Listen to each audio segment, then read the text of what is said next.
La periodista Belén Bartoli presentó ayer su libro Espiados, un agente, Marcelo D'Alessio, un juez, Alejo Ramos Padillo, El poder argentino en jaque. Es un libro que versa sobre la causa de espionaje ilegal que investigó el federal de Dolores, el entonces juez federal de Dolores, Alejo Ramos Padilla, durante los años 2019 y 2020.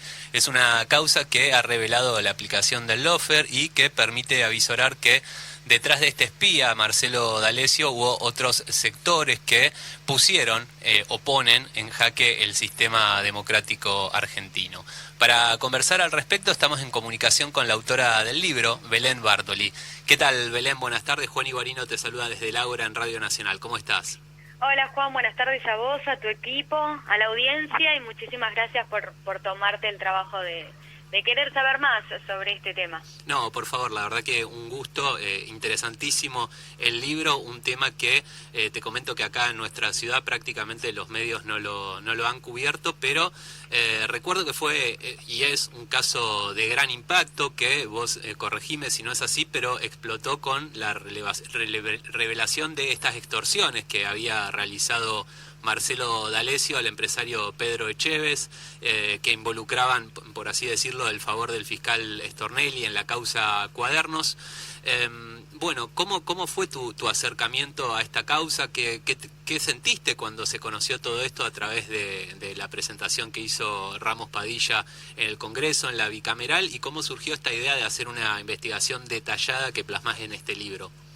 Mira, la verdad que es una investigación que la hice el año pasado, durante la pandemia. Me tomé 9 meses, donde hice todo un trabajo periodístico muy minucioso, porque la verdad es que trabajaba 6, 7 horas leyendo expedientes y coordinando entrevistas, todas por Zoom, ¿no? Estuvimos en pandemia, así que eso, la cercanía o lo típico que estamos acostumbrados los periodistas, tuve que reacomodarme. Claro. Pero a mí me interesó mucho la causa en 2019 porque veía a un juez que estaba en ese momento, la denuncia arranca el 28 de enero de 2019, y en ese verano veía a un juez que lo veía solo. Y por el otro lado veía que muchísimos medios de comunicación, e incluso el mismo Nacional de ese momento, iba con de todo para hablar lisa y llanamente. Y a pesar de que había un contraataque con cañones, si se quieren, para un solo juez, este juez Ramos Padilla, Alejo, avanzaba, y me llamaba la atención que la causa siguiera en Dolores. Y dije, ahí hay algo, acá está pasando algo distinto de otras causas. Primero porque fue la primera causa de espionaje ilegal en la gestión de Mauricio Macri es esta. Y es también la primera que tuvo características extraordinarias y que ustedes las van a descubrir en el libro, porque también hablo de la ciudad de Bahía Blanca. Ahora después vamos a meternos más en tu ciudad. Pero me llama la atención eso, entonces lo primero que hago es, tengo un contacto con el juez, le escribo directamente a su WhatsApp y muy amablemente él me dijo, te espero, te van a llamar del juzgado. Me llama la secretaria privada, me dice que fuera al día siguiente a las 3 de la tarde al juzgado. Voy al juzgado y tuve una escena muy particular, que esta escena que viví fue la que me dijo, yo acá tengo que escribir un libro, cuando mientras estaba esperando en el pasillito del juzgado de él, un juzgado muy típico de cualquier tribunal, estaba esperando y en la mesa de entrada se acerca un abogado con una persona que miraba para todos lados. Y el abogado dice, hola, ¿qué tal? Yo vengo a entregar información para la causa 88-2019. En mesa de entradas le dicen, sí, cómo no, por favor. Me dice, ¿a nombre de quién? Y él dice, yo soy mi abogado, acá está mi credencial, él es mi cliente. Bueno, ¿y su cliente quién es? No, mira, el nombre de mi cliente no te lo puedo dar porque él es un espía, un agente de inteligencia, y quiero preservar su identidad. Pero acá tengo un pendrive para aportar información. Y esto como si uno está esperando hablar con el juez y te pasa esto. Y cuando entro al despacho del juez a los 10-15 minutos, me recibe muy amablemente y él me dice, te voy a pedir, por favor, si no te molesta, que me des tu celular. Sí, le digo, no hay problema. Le doy mi celular y lo guarda en el tercer cajón del lado derecho de su escritorio. Y él me dijo, discúlpame que te pida esto, pero necesito resguardarme.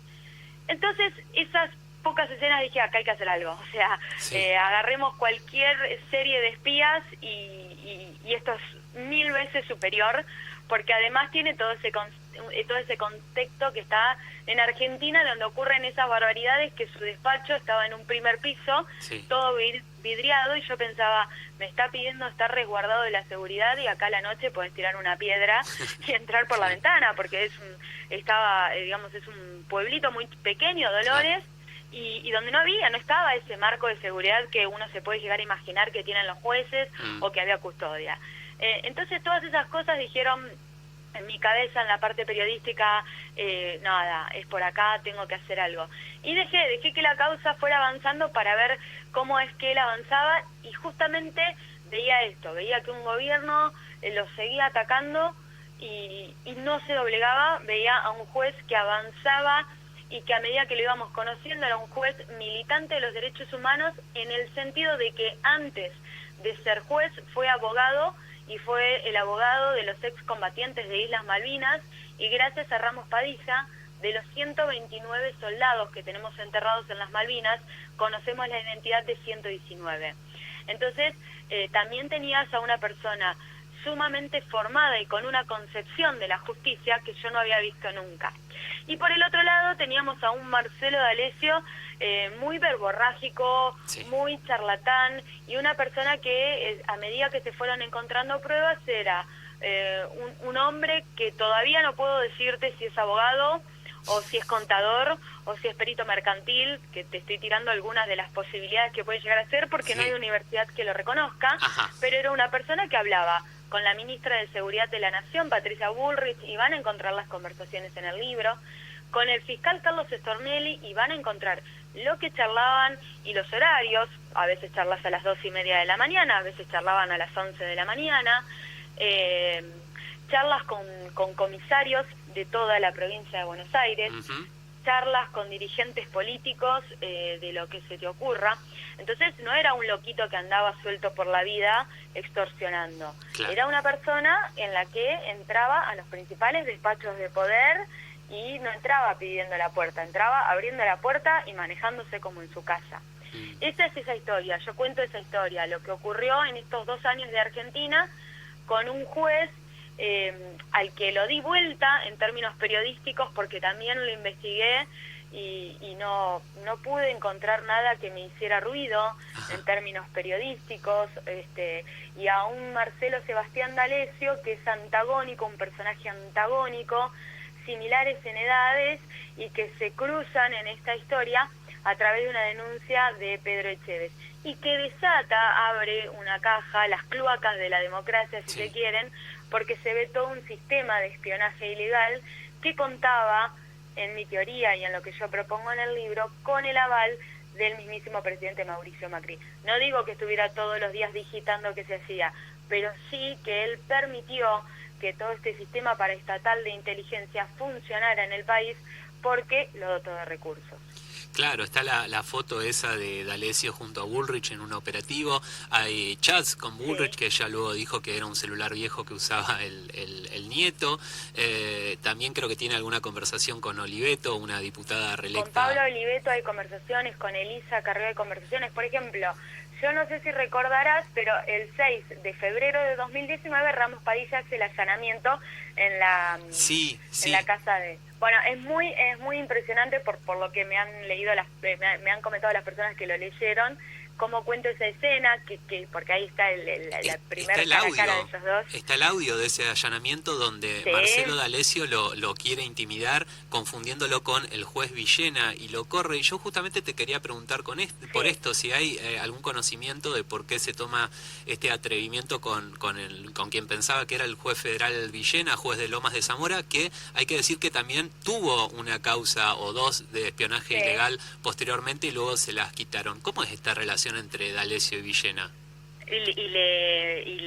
Cuando tuvo esas causas Villena, le di 2 semanas de vida, y creo que ni siquiera 2 semanas la pudo sostener, y la tuvo que pasar a otro juez, porque era como que sos acusador y acusado investigando, no se podía. Marcelo Sebastián D'Alessio hablaba con muchísimos jueces. Villena era uno, Rodríguez era otro, Bonadío era otro, de la Cárcova era otro. O sea, hablaba con jueces federales de primera línea, lo cual no me parece mal, digo, los jueces pueden charlar con quien quieran. El tema es que hablas y que no, qué favores te piden o qué delitos cometés. Entonces, lo que uno puede presuponer en ese momento es que él a ver, es un agente de inteligencia, y esto a consideración mía. Sabía que tenía el teléfono pinchado. O sea, lo primero que hace Ramos Padilla cuando recibe una denuncia de que lo están extorsionando es pide la escucha directa para saber si el delito en curso estaba siendo efectivo. Entonces, muy probable, Marcelo Sebastián D'Alessio al poquito tiempo, a las poquitas horas, supo que tenía el celular pinchado porque los mismos contactos le avisaron que alguien estaba haciéndole una escucha directa. Entonces puede ser ese alguien, y no lo sabremos, puedo presuponer de dónde llegó ese alguien, pero probablemente si vos el pedido lo hace un juez, y te autorizan distintos organismos que responden a la justicia, y puedo intuir que te pueden haber avisado desde ese lugar.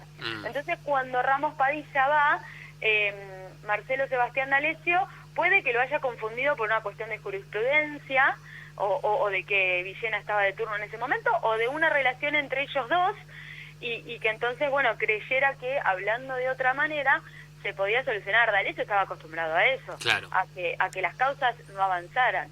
Una causa idéntica a la que yo cuento en el libro, es decir, idéntica al inicio, o sea, es decir, una denuncia idéntica hacia D'Alessio, con pruebas de conversaciones de WhatsApp, audios y demás, se fue presentada 2 años atrás, en 2017, por un vecino del country, que además era empresario, Mario Cifuentes, a quien D'Alessio extorsionó. Claro. A Mario Cifuentes lo presentó en Comodoro Pi, estuvo dando vueltas 1 año, y el juez Rodríguez tuvo la causa durmiendo hasta que ¿Luis Rodríguez es el juez?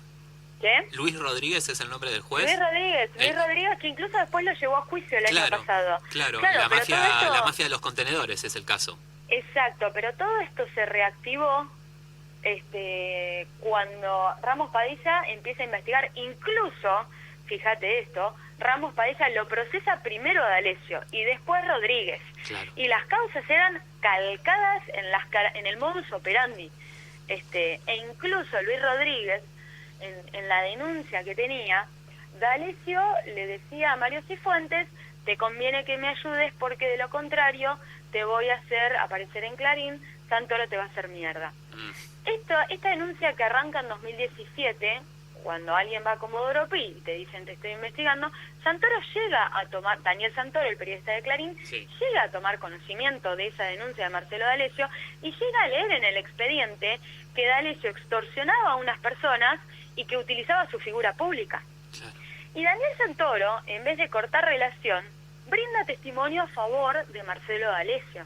Entonces, está sobradamente demostrado, no solo en la causa del juez Luis Rodríguez, sino en la de Ramos Padilla, que ahora tiene el juez Baba, la relación que no era de fuente a periodista entre Daniel Santoro y Marcelo Sebastián D'Alessio. En el libro en particular, y por ser periodista, queda muchísimo más demostrado las actitudes de Daniel Santoro que no responden a las que son de un periodista para con una fuente, y que entonces te permiten pensar, entrever o llegar a la conclusión de que se puede formar parte de un delito sin que tu beneficio sea, por ejemplo, un rédito económico. Claro. Daniel Santoro decía todo el tiempo: yo, que me revisen las cuentas, a mí D'Alessio no me pagaba. Y muy probablemente sea así. Hasta te diría, le creo a Santoro que D'Alessio no le pagaba, pero no deja de confirmar no solo con dinero. Claro, sí, claro. O sea, si a vos te llega información, si a vos te llegara información de primerísima mano, de casos que marcás la agenda nacional, ¿no vale más tal vez que nuestro sueldo? Tal cual. Sí, bueno, sin lugar a dudas, Belén. Sí, absolutamente. sí, claro. Lo que pasa es que lo que hacía Santoro era no chequear esa información con otras fuentes, quedarse solo con lo que decía D'Alessio, que además D'Alessio se presentaba públicamente como agente de la DEA. La DEA es la Organización de Drogas de Estados Unidos, que tiene distintas sedes en Latinoamérica y en Argentina también. Entonces, Santoro tenía conocimiento público que Marcelo Sebastián D'Alessio de mínima era un agente de inteligencia, y además también está demostrada la relación de amistad que se puede dar. Obviamente vos podés tener una buena relación con una fuente que derive en una amistad o en una relación, no lo voy a poner a juicio a eso. Claro. Pero hay delitos comprobados. Hay delitos, sí. Belén, quería aprovechar estos últimos 5 minutos de entrevista para charlar esto que nos adelantabas de cómo aparece nuestra ciudad, Bahía Blanca, en esta causa, que por otra parte, bueno, sabemos que acá hubo tareas de inteligencia ilegal en el marco de las bases ambas, que es una causa conexa a esta que vos investigaste, ¿verdad? Exacto, la causa de las bases ambas se desprende de la causa de Marcelo Sebastián D'Alessio, digamos, en realidad Ramos Padilla lo que hace es hacer una segunda causa paralela por el nivel de información que tiene. Lo que pasa es lo siguiente, Marcelo Sebastián D'Alessio, entre los cientos de contactos que tenía, con quien trabajaba y realizaba tareas de espionaje y operaciones de inteligencia, era con Pablo Pinamonti. Pablo Pinamonti es la persona que la AFI había designado para que fuera el encargado, el coordinador de las 9 bases AMBA en la provincia de Buenos Aires, y el enlace con Arribas y Max Dalani, que eran el director y la vicedirectora de la Agencia Federal de Inteligencia. Entre esas 9 bases, Mar del Plata, Bahía Blanca y La Plata son 3 históricas, claro, que están de siempre. ¿Cuál es el objetivo de estas bases? Hacer inteligencia. ¿Por qué? Porque la idea es que justamente se pueda prever si se está pergeneando un atentado en Bahía Blanca, o si le puede pasar algo al intendente de ahí, o si el gobernador va a hacer una visita y se puede armar algo mayor a una marcha en su contra por alguna medida política. No está mal hacer inteligencia incluso interna. Pasa mucho, y La Plata, Bahía Blanca y Mar del Plata son ciudades muy importantes y muy representativas de la provincia de Buenos Aires. Claro. Pero lo que ocurre con un capítulo del libro que le dedico a las bases ambas es que quien estaba encargado de la base de Bahía Blanca, Jorge Sebastián Novaes, sí, cuenta cuál era el trabajo que se realizaba en Bahía Blanca y cuál era su relación con él en la AFI. No te voy a dar muchos más detalles, porque te voy a dejar ahí con la intriga para que compres el libro. Sí. Pero bueno, ahí es donde yo hago referencia a la ciudad de Mar del Plata y a la ciudad de Bahía Blanca, y donde ustedes también lo van a encontrar en este libro, que cuál fue la injerencia y qué se investigó en la ciudad de ustedes, que además uno dice, bueno, se investigó, pero ¿cómo sabes que fue ilegal?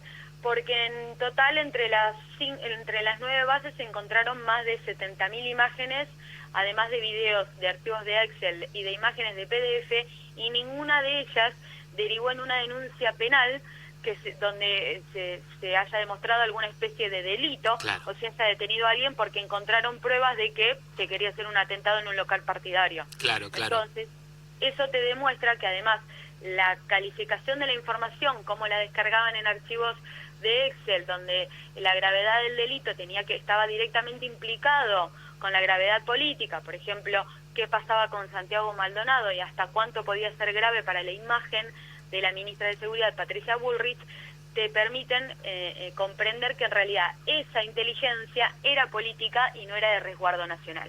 Bien, bien. Sí, un poco de lo que ha sido el espionaje acá en Bahía Blanca lo hemos seguido en el programa. También ha tocado a una compañera de la radio, compañera de programa, Alejandro Santucho, que es parte de Hijos Bahía Blanca. Acá en Bahía Blanca claro, recayó, sí, con mucha fuerza sobre los organismos de derechos humanos, y también hay implicado de alguna manera un fiscal federal, Santiago Ulpiano Martínez, que es el fiscal que estaba a cargo justo de la causa por la desaparición de Facundo Astudillo Castro, y que es quien investiga ahora los atentados, o pretende estar investigando los atentados que se vienen dando acá en Bahía Blanca. Así claro, que, además hay otra conexión, porque sí, Ramos Padilla estuvo de su juez subrogante en Bahía Blanca, sí, 6 meses. Sí, sí, sí, sí. Y hay toda una relación y todo un informe que él presentó en Bahía Blanca, que bueno, después parecen esas coincidencias de la vida, que yo creo que no, que hay algo más.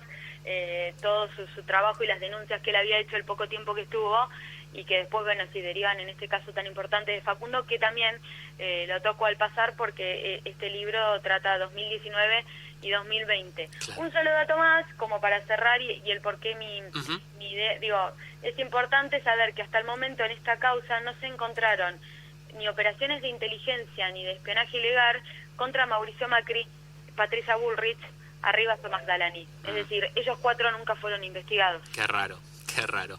Belén, Entonces, me convenciste, quiero el libro, ¿cómo lo consigo? Bien, mirá, lo presenté ayer en el Congreso Nacional, el 15 de diciembre lo presento acá en la ciudad de La Plata, en la sede de la Comisión Provincial por la Memoria. El libro está impreso, acá tengo en la mano uno, ayer estuvimos vendiendo, ahora está en distribución, es decir, en los próximos días, la semana entrante, tiene que estar en las librerías de Bahía Blanca. Tenés que ir y decir, quiero el libro de Belén, y te lo tienen que dar. Y si no, igual yo ya ni bien sepa cuándo está en distribución y cuáles son las librerías, también hablo con la producción del programa de ustedes para que puedan ir y comprarlo y estar en contacto. Espectacular. Y si querés venir a Bahía Blanca a presentarlo, nosotros te ayudamos a preparar todo. Pero claro que sí, encantada de ir a dar una charla a ese distrito, a esa ciudad que además tiene muchísima historia que está relacionada con el libro, por la historia de Bahía Blanca en general. Así que sí, encantadísima. Sería un gusto, sería un gusto. Belén, muchísimas gracias por este tiempo, felicitarte por este libro y lo vamos a estar yendo a buscar a las librerías. Dale, muchísimas gracias, Juan. Un fuerte abrazo.